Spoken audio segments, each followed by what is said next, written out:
And we're back with more Welcome to Kingsmouth Island with Officer McLean. So we're safe here on our little island as long as we stop zombies from stacking up in this area.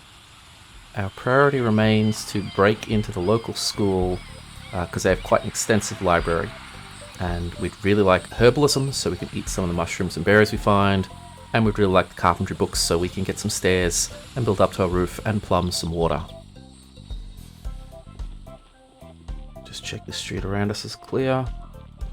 So I was thinking of clearing this warehouse, maybe barricading some of the windows, just because we're sort of using it as a throughway and a way to block pursuit.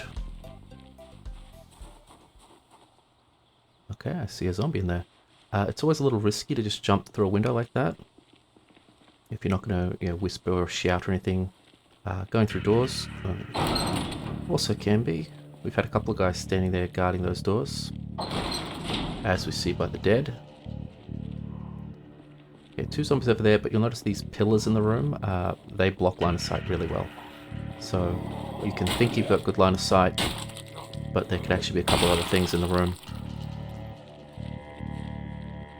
We do also have to worry about some of these zombies getting up again after we kill them. At some point we could stack them in some boxes. There was another zombie here, right? Did she run for help?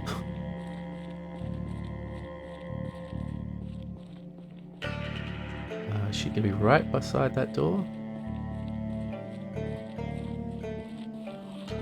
Well, not quite. The ambush didn't work, lady. You're facing the wrong way. Nice. Spooky skull face. No, we don't want all that.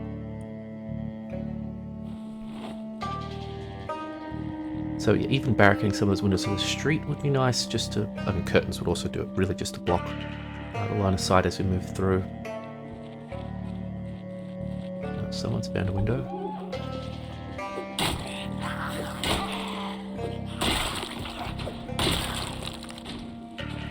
Okay, that's at least 2 on that door. I suspect the way door damage works, I kind of suspect there's some factor where 2 or 3 zombies damage it more than 2 or 3 times what 1 zombie would do. So I don't know if that's like a damage reduction or the door heals over time and the zombies are fighting it, but it seems like 3 zombies will take out a door way faster than 1 zombie left with 3 times the amount of time. I could be wrong about that. I haven't tested it. I guess that's something I could go test. I don't know how random it would be as well. Yeah, look at that. They just pounded that door down.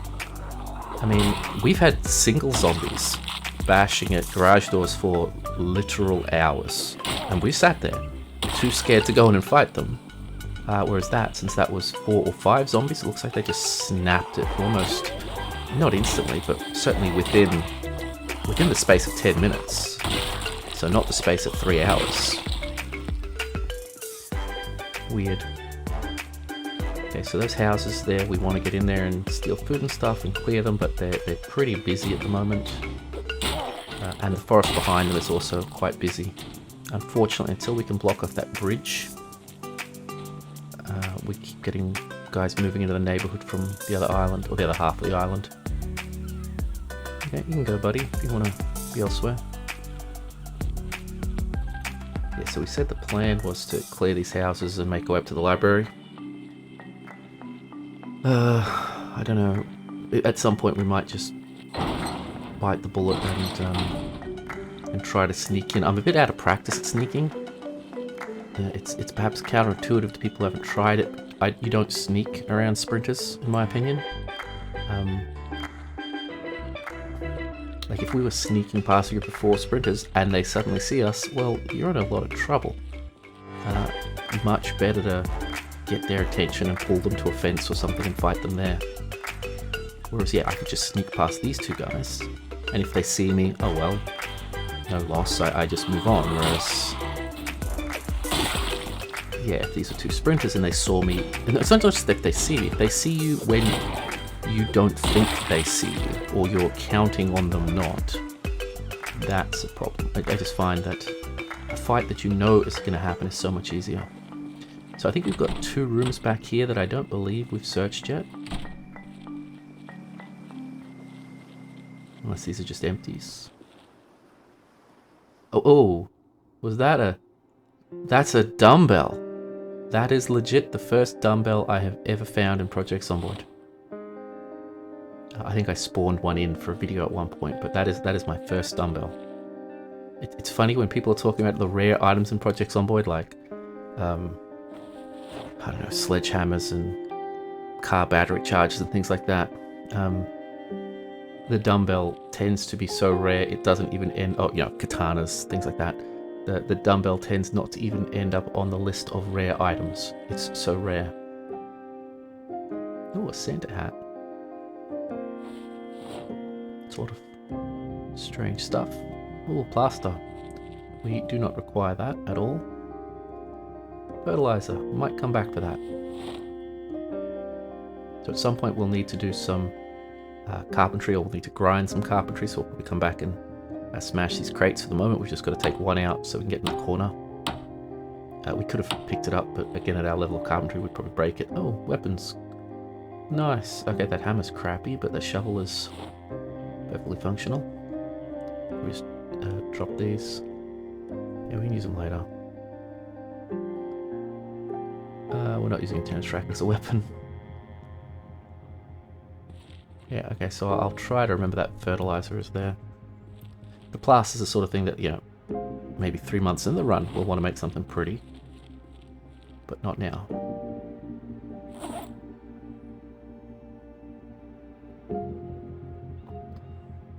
Whereas fertilizer, sort of 3 months into the run, you know, if you've got a farm going, you don't need fertilizer because you've got crops growing in rotation, that sort of thing. You probably have a fridge full of food, whereas at the moment we could actually dump that on our stuff and get some fresh food, get some seeds quicker. Okay, just because we cleared this room doesn't mean it's not worth door flashing. A lot of things seem to spy us as we run past these windows as well. Oh, boxing gloves. I don't think I've ever seen those before. Metal pipes are weapons. I mean, you can construct stuff with them as well. So I believe the Kingsmouth Island Challenge Map has weapons set to common, which is why we're finding so many, I assume, shovels and metal bars and pipes and hammers and things. And guns are set to whatever, I think the highest rarity setting, guns and ammo. Foraging 2, I'm not sure if we've skilled up past that yet. Oh, cabbages, superfood, excellent. That's a huge find as long as we don't screw up and lose those seeds. Basically that would mean you don't want to like plant the plants and but pull them out of the ground too quickly or leave them too long. Given that we're not going on any long road trips or anything like that, that should be fine. You know, we shouldn't realize, oh crap, we haven't checked our plants for 5 days. Once again, we've got some crates here that we can break, but we don't want to do any of that sort of stuff until we get our carpentry book. I think we still need carpentry 2. So carpentry breakpoints for us. 4 lets us get a water barrel, the smaller one, but that's perfectly acceptable. 6 lets us get stairs. So unless you've got a building with rooftop access, like a balcony, or unless you've got a sledgehammer and you can knock out the second story wall and build there, and without one of those 2 options, if you want to get on the roof, you're going to need to be able to build stairs, and I'm pretty sure that's carpentry 6. Normally I like playing characters with handy, so that's 1 level of carpentry, which also then means it levels 4 times faster. I don't believe Officer McLean has that though, so it's going to feel a little bit more grindy.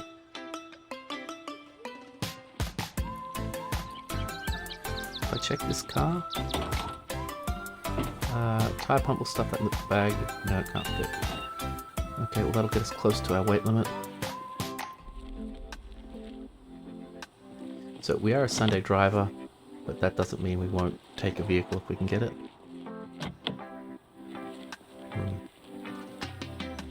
Oh, zombies in the house.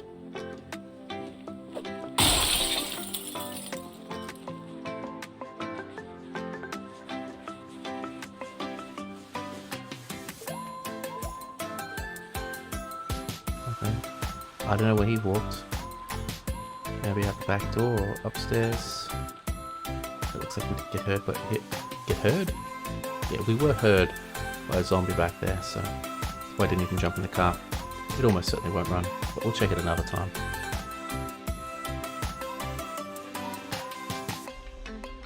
Okay, we've just gotten encumbered because we are hungry.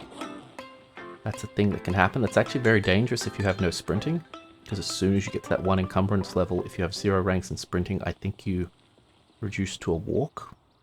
So if you're running around and you're almost at your encumbrance limit, but then yeah, you suddenly get little hunger pains, you can actually be in trouble. Now again, solving is pretty easy. You quickly eat something or you quickly drop something.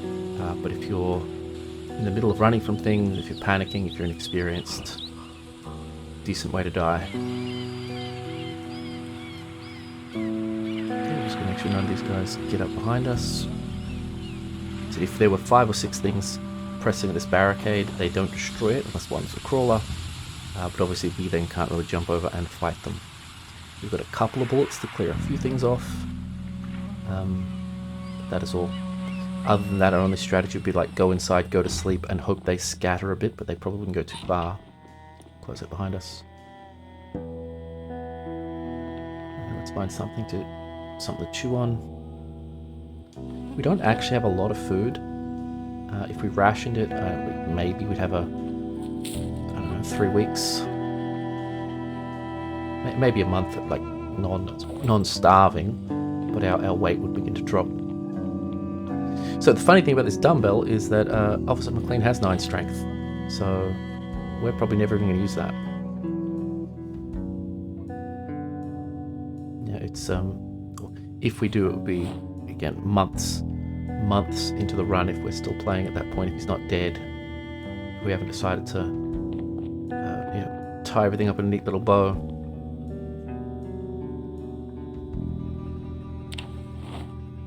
Now, just because Kingsmouth Island is a small map doesn't mean you can't play it for a while. I did it one time many years ago, and I got 10,000 kills on it. It's a great map if you want to just blast things with vanilla guns. I mean, or you can use modded stuff as well.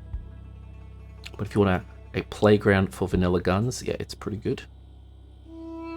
The army base / airfield nearby is just guns for days and days and days. All the guard towers around it are stuffed with guns. There's an armory that's loaded with guns, and obviously a lot of the zombies are also packing heat. I wish we had more cooking pots. And a watering can would be nice. At the moment we're sort of using our one cooking pot to water all our plants. And to store our emergency water in. So the water hasn't gone out yet, the power hasn't gone out yet. We're gonna get these cabbages in the ground. It's getting late, we're getting drowsy, that's fine. I'm actually gonna open the packet.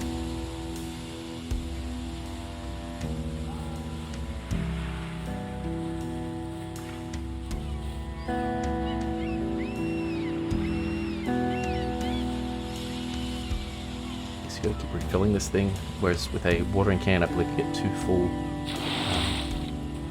plots watered, or nearly 2. I think they slightly adjusted the watering can because something about it, there must have been some sort of weird rounding error before. It never quite emptied. I don't mean like it was infinite, I mean you use it twice and there was just enough water in there for it to think it had tainted water in it, or for it to actually have some tainted water in it. Okay everybody, I'm going to pause it here for the day. Slightly shorter episode than usual, but as I was editing the footage I realised I didn't have any more footage. I haven't played enough Project Zomboid lately. I better get back to it. In any case, you all have a great day, and I hope to catch you on the next episode.